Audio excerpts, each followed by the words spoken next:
I think it's important for us to reminisce on what was said because everyone basically laid out how we got to this point.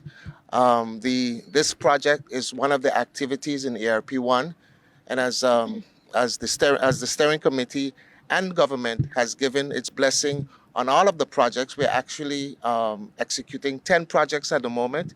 Over the last couple of days, the steering committee was here in meetings. We've held discussions on future projects, and the ministers and the prime minister was able to sit in as well and welcome the steering committee, but also get an update on where we are going and what we are about to do in terms of the challenges ahead. This hasn't been easy, has been indicated by all, but we are seeing the progress, and we're happy. It didn't happen overnight.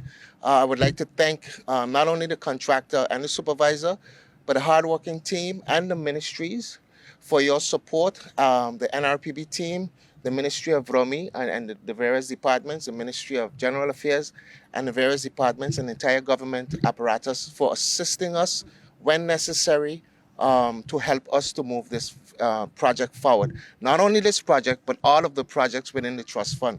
Obviously, this could not have been possible without the generosity of the government of the Netherlands, and you too is very much appreciated for the gesture and coming to the aid of St. Maarten post Hurricane Irma and Maria.